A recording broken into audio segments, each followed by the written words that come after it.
नमस्कार दोस्तों, स्वागत है आपका अपने YouTube चैनल पर जिसका नाम है @GTPEDU।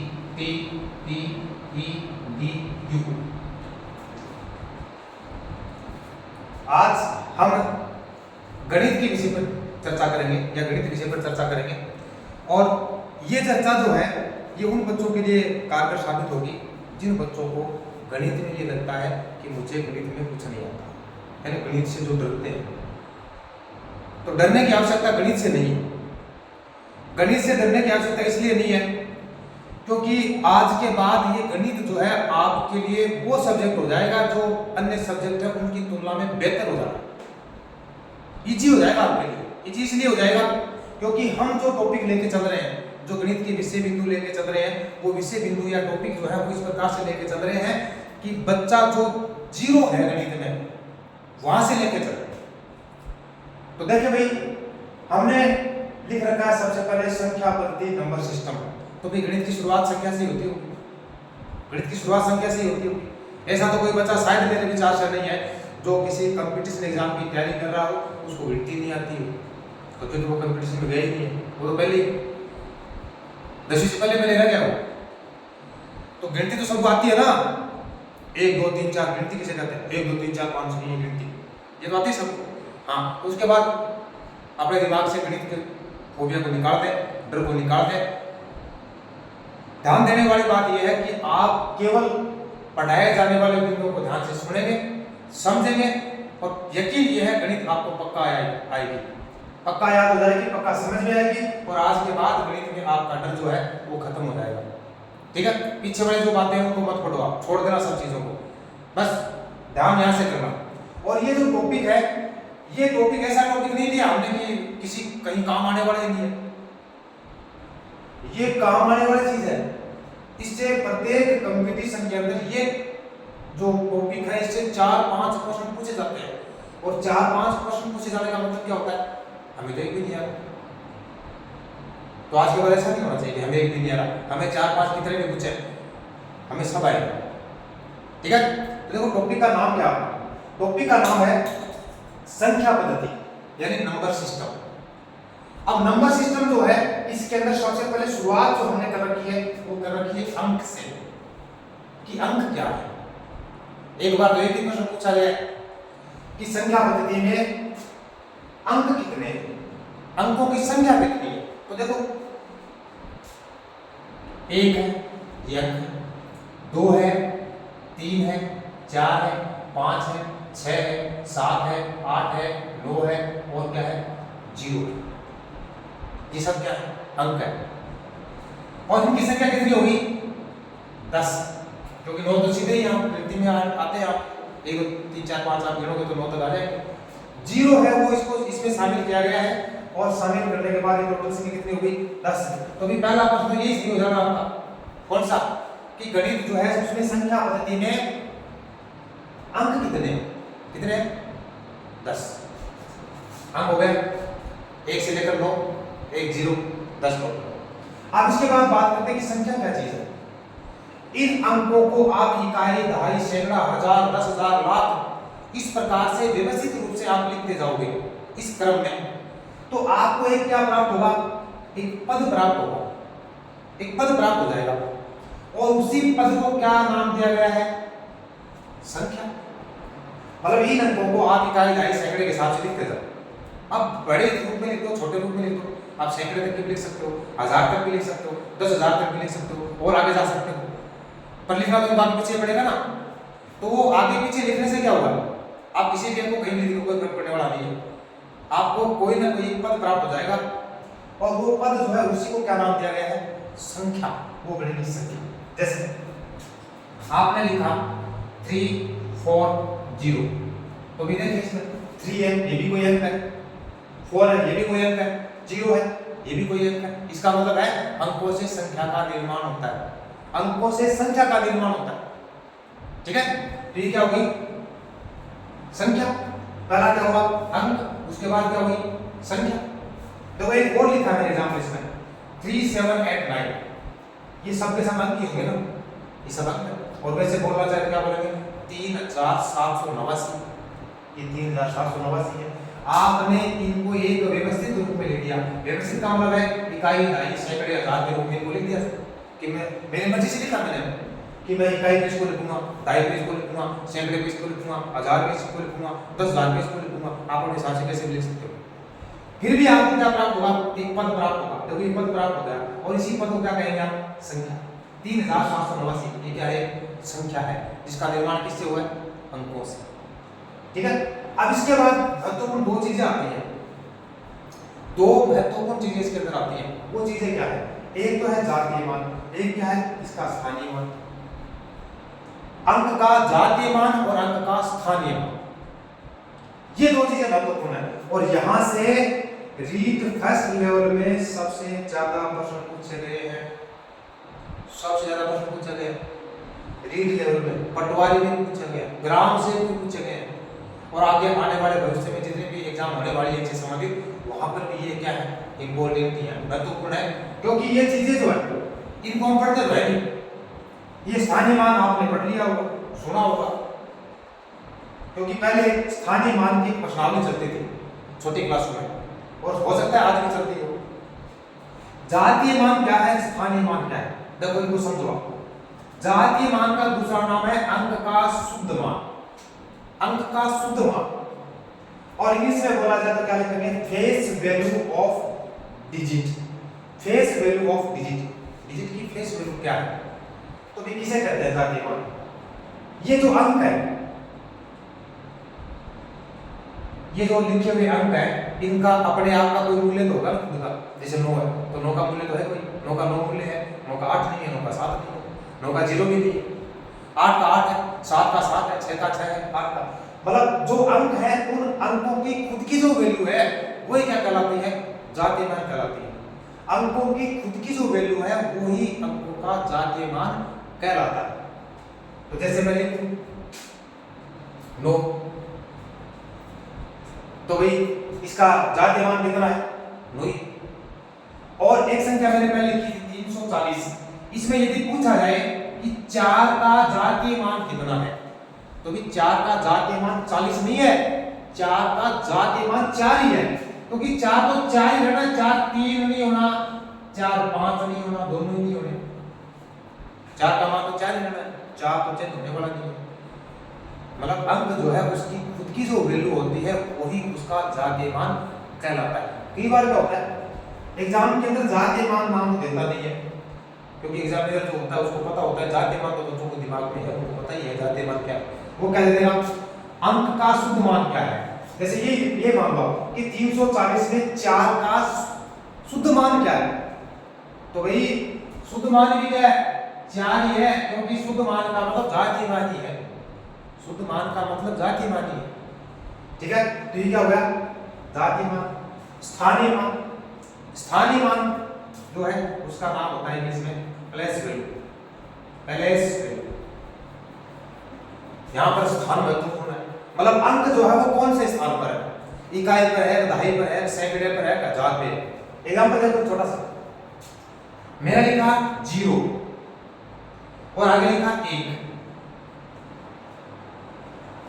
यहां पर देखो 0 और 1 लिखा है, 1 का मान कितना है?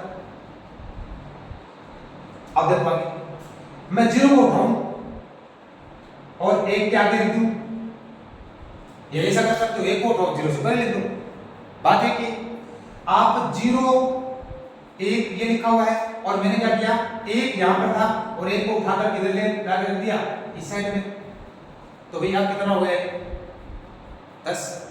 अब 10 हो गया ना। इसका मतलब क्या हुआ कि स्थान बदला तो मान बदला, स्थान बदला तो मान बदला।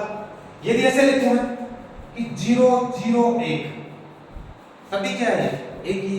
और यदि इस 1 के स्थान को यहां से चेंज करते हुए यहां लेके आते हैं यहां पर, तो भाई ये क्या बन जाएगा? इसका मान बदला नहीं बदला? 1 का स्थान बदला तो 1 का मान बदला। अब कितना हो गया ये? 100। इसका मतलब है कि अंक के स्थान के आधार पर जो मान होता है अंक का, वो उसका क्या कहलाता है? स्थानीय मान। अब वो इकाई के स्थान पर है, ये तो आपको आता होगा कि इकाई, दहाई, सैकड़ा, हजार, 10,000, लाख, 10 लाख, करोड़, 10 करोड़, अरब, 10 अरब, खरब, 10 खरब, नील, 10 नील, पदम, 10 पदम, संख, 10 संख, महासंख।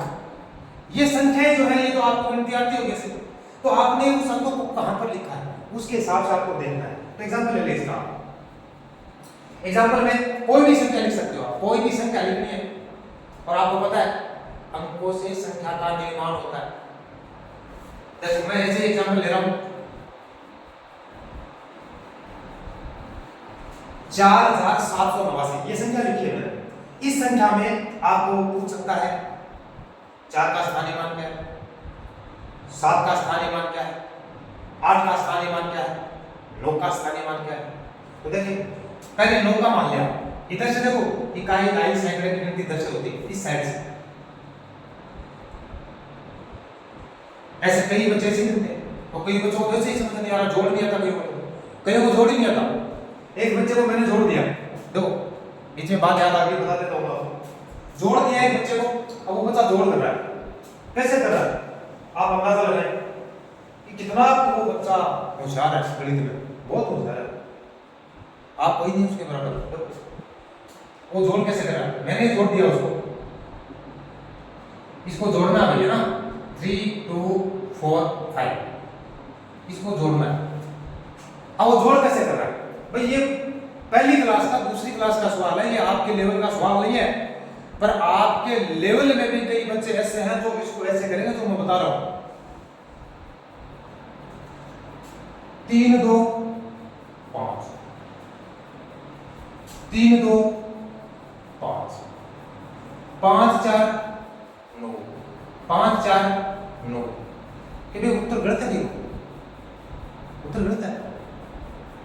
चलो दोबारा नहीं क्वेश्चन, 2 3 5 4, 3 2 4 5, 5 4 9, 5 4 9, 5 5। तो उत्तर में तो कोई गड़बड़ नहीं है, उत्तर तो बराबर ही है,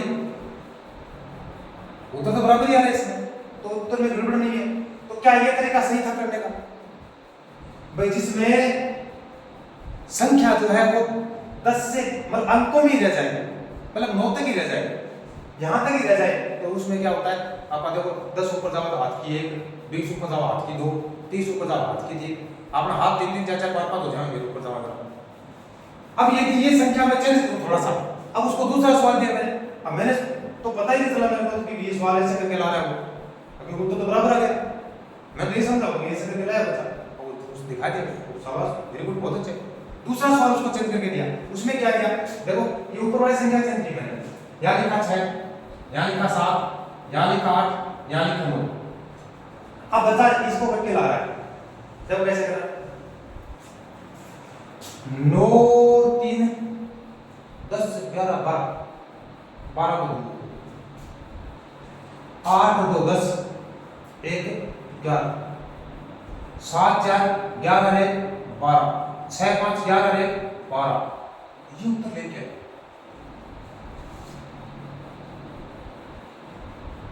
अब आप करो कैसे आएगा 9 8 7 6 3 2 4 5। अरे कुटेड़ा डोलो इन्नु करे करो तो सवाल की साइड में है, इन्नु मतला जोड़े सुनवा पर ये सगला 6 5 कितने हो गए 11, 7 4 कितने हो गए 11 1 12, 8 2 10 1 11, 9 3 12 1 13, मतलब कितना अंतर है 21,212 13,121 वो हो गए।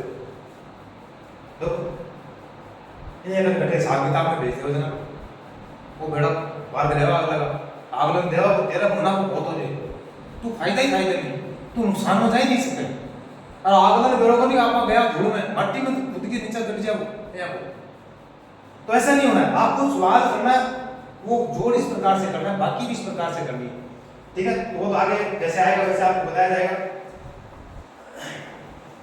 तो आप जो गिनती करोगे इकाई ढाई सैकड़ा का, तो आपको इस प्रकार से ये इकाई कहां पे, ये ढाई का है, ये सैकड़े का है, ये हजार का है। तो आपको पूछा गया कि 9 का स्थानीय मान क्या है। तो भी 9 का स्थान क्या है, इकाई का ही है, तो 9 का मान कितना है, 9 है। अकेले इधर उसका कुछ नहीं, अरे आगे का इधर इस साइड क्वेश्चन क्या है क्या नहीं है। तो पहले सबसे पहले जब आए तो आपका सामना किससे हुआ, वो इकाई का, वो 9। अब इसके बाद दूसरे से क्या क्या है, 8, तो नीचे लिखे 8 का आगे क्या है 9, 9 तो इकाई का अंक आ गया, तो दाई का कितना आ जाएगा, दाई का मतलब 10, सैकड़े का मतलब 100, हजार का मतलब 1000, मतलब 3 जीरो। अब 7 का मान तो 7 का 2 जीरो लो, 4 का मान तो 4 का मान, ये इसका स्थानीय मान है। देखो 4 यहां लिखा हो तो ये 4 आप इसको क्या बोलते हो, 4000, तो 4000, 700, 700। अरे जिस स्थान पर जो अंक लिखा हुआ है उसके हिसाब से उच्चारण कर रहे हो आप इसका, वही उसका मान है। कौन सा, स्थानीय मान, नहीं कि जातीय मान। वो क्या है, उसका स्थानीय मान है, उसका जातीय मान नहीं है। तो 4000, तो यदि पूछा जाए आपसे कि इस संख्या में जो आपके सामने है इसमें 4 का स्थानीय मान कितना है, तो आप जो संख्या बोलते हो ना कि इसको शब्दों में लिखो, 4000, 7 का 700, और ये 89 है मतलब 80, और 9, तो 9 का 9 है, 8 का 80 है, 7 का 700 है, मतलब सैकड़े पर, और 4 का 4। तो ये क्या हो गया, इसका स्थानीय मान हो गया।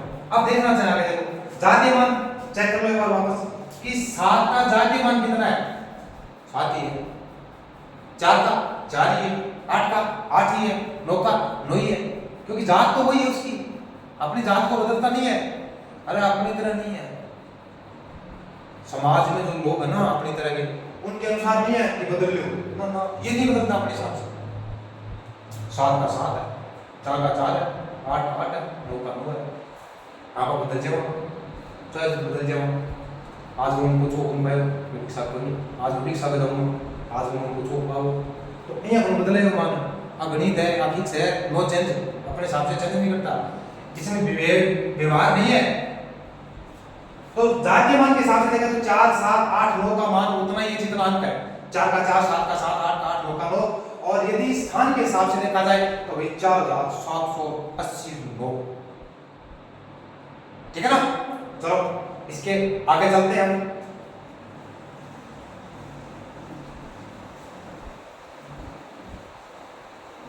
तो क्या क्या पढ़ा आपने,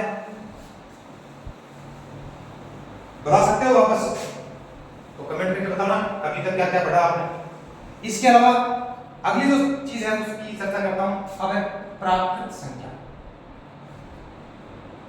प्राकृत संख्या, संख्या में प्रकार आएंगे। प्राकृत संख्या क्या है, प्राकृत नेचुरल नंबर, इसका नाम है नेचुरल नंबर। नेचुरल नेचर के हिसाब से बात करेंगे इसमें।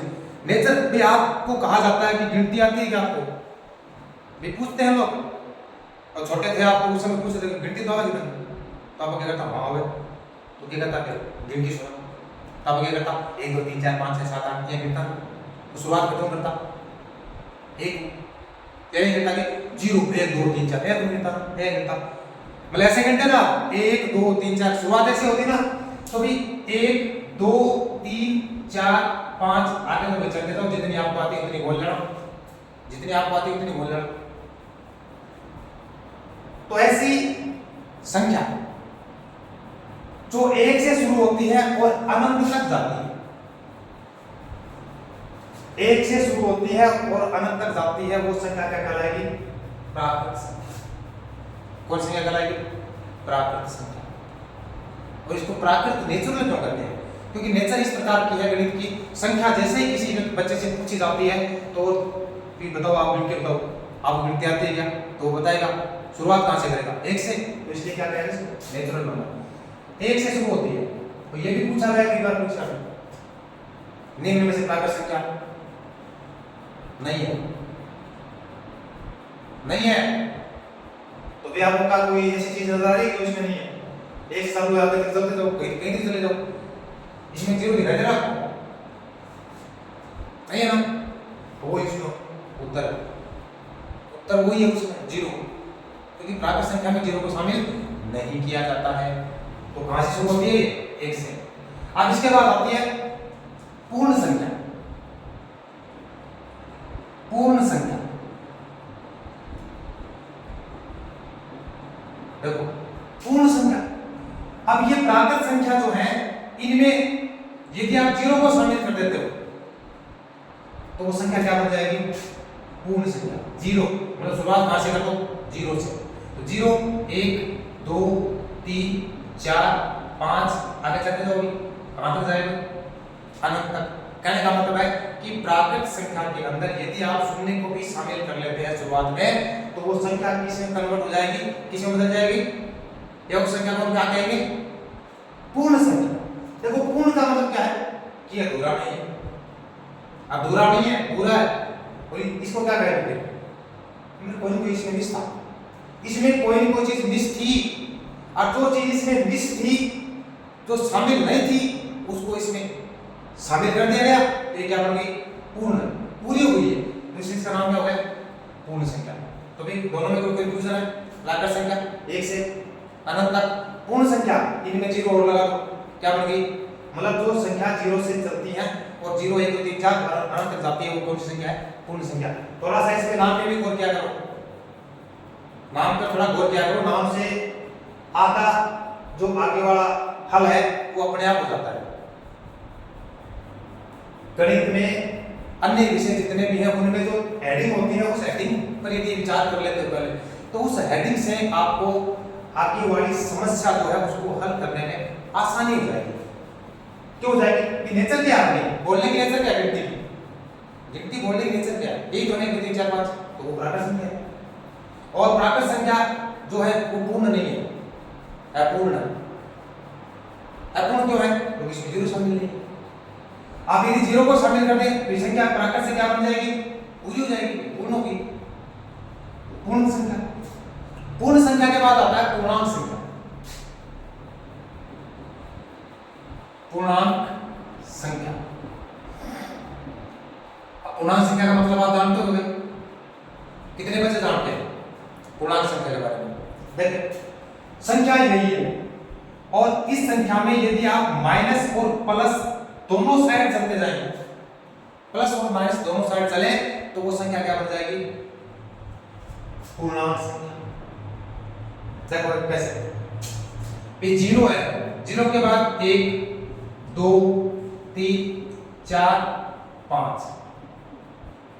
देखो आपने संख्या रेखा जो है पढ़ी होगी आपने पहले, उसके हिसाब की बात है। अब इस साइड में आओगे, आप इस साइड में आओगे तो क्या लिखा जाएगा? -1 -2 -3 -4। ये क्या होगा? यदि संख्याओं का प्लस माइनस दोनों साइड दिखा रहे हो, दोनों साइड शामिल कर रहे हो तो वो कौन सी संख्या बन जाएगी? पूर्णांक संख्या। कौन सी संख्या बनेगी? पूर्णांक संख्या। तो भाई 3 चीजें हैं, प्राकृत संख्या, पूर्ण संख्या और पूर्णांक संख्या।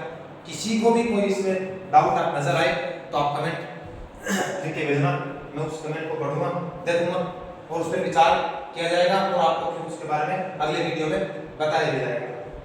पूर्णांक संख्या के बाद अगली जो चीज आती है वो है भाज्य संख्या। भाज्य संख्या, भाज्य संख्या जो इसका दूसरा नाम भी है यौगिक संख्या।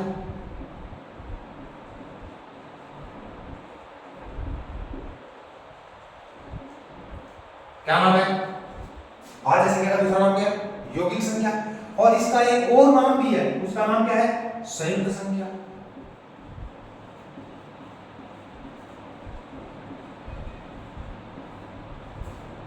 संयुक्त संख्या। तो भाज्य संख्या के कितने नाम हो गए? 3। कौन कौन से? भाज्य संख्या, यौगिक संख्या और संयुक्त संख्या। ठीक है, अब ये क्या होती है? तो यहां से तो कम से कम समझ में आना चाहिए। चलो आगे वाली बात तो आपके काम की नहीं होगी कि आपने सुना नहीं होगा, इसको भी तो शायद आप समझते हो। संयुक्त मतलब कुछ शामिल और भी है, एक के अलावा भी कुछ। यौगिक विज्ञान का शब्द है, विज्ञान का शब्द है। उसमें क्या होता है कि कोई भी यौगिक जो होता है उसके अंदर 2 या 2 से अधिक तत्व मिलकर इसका निर्माण करते हैं। 2 या 2 से अधिक, इसका मतलब इसमें भी जाता है, इसमें भी एक से संख्या जाता है। अब भाज्य संख्या कौन सी होती है? देखो ऐसी कोई भी संख्या, ऐसी कोई भी संख्या जिसमें 1 का तो एक तो ऐसी संख्या किसी संख्या में भाग दे दो आप, सब में लाना है। ये तो बेचारा ऐसा ही है कि बोल रहा आदमी है, कठिन ले जाओ यार, चलो 90 को नहीं एक सारा दे कत्ती बदतमीजी कर लो, कत्ती गंदी कर लो, कत्ती की बेइज्जती कर लो, वो 90 को चलो सब शामिल हो जाओ। तो एक संख्या है, ये एक, इस एक की बात है कि कोई भी संख्या आपको दे रखी है उसमें एक का भाग जाता है, और एक के भाग के अलावा संख्या खुद है उसका भी जाता होगा ना। तो खुद संख्या है मतलब स्वयं का, मतलब किसी भी संख्या में एक का जाता है, स्वयं का जाता है, इसके अलावा मतलब इन दोनों चीजों के अलावा, मतलब एक और स्वयं के अलावा किसी अन्य संख्या का भी भाग जाता है, यानी किसी अन्य संख्या से भी वो संख्या क्या होती है, विभाजित होती है। तो उस संख्या को हम क्या कहेंगे, भाज्य संख्या। क्या कहेंगे, भाज्य संख्या। दोबारा सुना, कोई भी संख्या है, कोई भी संख्या में यदि आप भाग दे रहे हो तो दो चीजें ऐसी है, एक है वो खुद वो संख्या है, मतलब एक का भी जाएगा उसके अंदर भाग, और खुद संख्या है उसका तो जाना ही है, उसका जाएगा, और उसके अलावा कोई तीसरी भी और है संख्या जिसका उसमें भाग जाता हो, तो वो जो मेन संख्या है जिसमें आप भाग दे रहे हो वो संख्या क्या कहलाएगी, भाज्य संख्या। इसका मतलब क्या हुआ कि इसके टुकड़े हो सकते हैं, टुकड़े का मतलब गुणनखंड, इसके गुणनखंड हो सकते हैं, और गुणनखंड हो सकते हैं तो इसका मतलब क्या होता है कि उसके अंदर एक से ज्यादा टुकड़े शामिल कर रहे हो, एक से ज्यादा संख्याएं हैं, तो वो क्या हो गया यौगिक। और संयुक्त का मतलब भी वही होता है कि दो एक से ज्यादा जुड़ी हुई चीजें साथ में। एग्जांपल ले लो, जैसे 4 है, और भी ले लो, छोटा ले लो, 2 है, 2 है, 4 है, 6 है, 8 है, 10 है, 12 है, चलो 11 भी ले लो, 13 भी ले लो, 17 भी ले लो, क्योंकि हमें इसी को समझना है कि ये भाज्य संख्या क्या है। देखो भाई, अब ये नियम जो है इसमें अप्लाई करके देखो, 2 तो 2 में 1 का भाग देना है, जाएगा नहीं जाएगा, पक्का जाएगा। खुद का 2 का देखो, जाएगा नहीं जाएगा, जाएगा ना। इसके अलावा कोई संख्या है जिसमें या जिसका भाग इसमें जाता हो, नहीं है ना, इसका मतलब ये भाज्य संख्या नहीं। चलो अगली संख्या की बात करते हैं, 4 में 1 का दो, ये दोनों तो जाने ही है, एक और खुद का तो जाना ही है, भाग 4 का दो चला गया। इसके अलावा कोई संख्या आएगा है, क्या है 2, इसका मतलब क्या है, इसके 2 टुकड़े हो जाएंगे, 2 गुना 2, देखो इसके अंदर 2 चीजें शामिल है, और 2 चीजों से मिलकर इसका निर्माण हुआ है, इसलिए क्या हो गया है यौगिक, और ये दोनों साथ में जुड़ेंगे तभी इसका निर्माण क्या होगा, 4 का होगा। तो ये क्या हो गया संयुक्त संख्या। 6 ऐसे 6 का कर लो, अब बढ़ा के कर लेना भी हो जाएगा, छोटी सी बात है। 8 का भी हो जाएगा, 10 का भी हो जाएगा, 12 का भी हो जाएगा, 11 के देखो आप, तो 11 में 1 का भाग जाएगा, 11 का जाएगा। इसके अलावा कोई संख्या आएगा जिसमें भाग जिसका भाग इसमें जाता हो, नहीं है, चलो तो ये भी नहीं, 5 से 13 ये का ये नियम इसमें लगना है, 11 का जो नियम लगा वो इसमें लगना है, क्योंकि 1 का जाएगा और खुद का 13 का जाएगा, बाकी किसी संख्या का इसमें भाग जाता नहीं। अरे कोई पढ़ा आवे क्यों, आवे क्यों पढ़ा दुनिया में ना, तो बस सीधी सी बात है, तो हम खुद नहीं पढ़े दुनिया में, 4 ताली 5 ताली 7 ताली 8 ताली 9 ताली हमें वो 10 को भी गलती हो 10 को बकवा तावर कुछ पढ़ा देता हो, तो तावर के वो जी 10 ताली तो हमें दिखलाओ, 15 को बोल देना, 20 को बोल दिया, 30 को बोल दिया, अब इन कहो ना भाई साहब 18 को बोल, 16 को बोल ना, कुछ नहीं छोड़ो, पढ़ा की बात छोड़ो।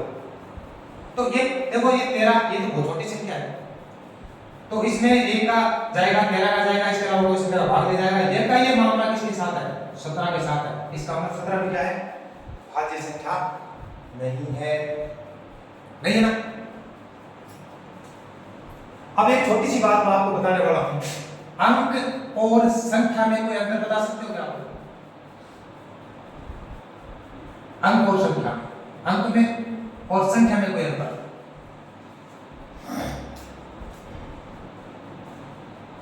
नहीं बता सकते? चलो भाई कमेंट करके बताओ। अंक क्या होता है? अंक क्या होता है? अकेला होता है, बेचारा अकेला ही होता है, इसके साथ कोई नहीं होता। अंक अकेला ही होता है। एक वो पीछे बड़े वीडियो में लगा 1 2 3 4 5 6 7 8 9 और 0। तो अंक जो है वो अकेला ही होता है, उसके साथ दूसरे अंक नहीं होते। और संख्या में क्या होता है? संख्या में ये एक से अधिक भी होती है, एक से अधिक अंक, अकेला भी होता है। भाई 1 2 3 4 5 अकेले ये भी शुरुआत तो गिनती की ऐसी होती है, पर ये महत्वपूर्ण इसके अंदर अंतर है कि अंक जो है वो अकेला होता है और संख्या जो होती है उसमें एक से ज्यादा अंक भी होते हैं। यहां तक सबको क्लियर? क्लियर? चलो आप स्क्रीनशॉट ले सकते हो, आपको चाहिए तो 1 मिनट के लिए। अब ध्यान देने की बात यह है कि जो आज जो आपको चीज बताई गई है उनको समझने के लिए आपको वीडियो को शुरू से लेकर आपको अंत तक देखना है, क्योंकि कंसेप्ट जो है तभी क्लियर होगा आपका गणित के अंदर जब आप वीडियो को पूरा देखो। और पूरा देखने के बाद यदि आपको कहीं कोई समस्या नजर आए, आपको लगे कि भाई यहाँ कंफ्यूजन है, यहाँ समझ में नहीं आ रहा, क्योंकि ऑनलाइन में फेस टू फेस तो होना नहीं है, आप कमेंट करके बता सकते हो। तो काम ये करना है कि आपको वीडियो को शुरू से अंत तक देखना है। बाकी जो अगला वीडियो आएगा उसमें हम इससे आगे शुरू करेंगे। उम्मीद है ये वीडियो आपके लिए उपयोगी साबित होगा। धन्यवाद।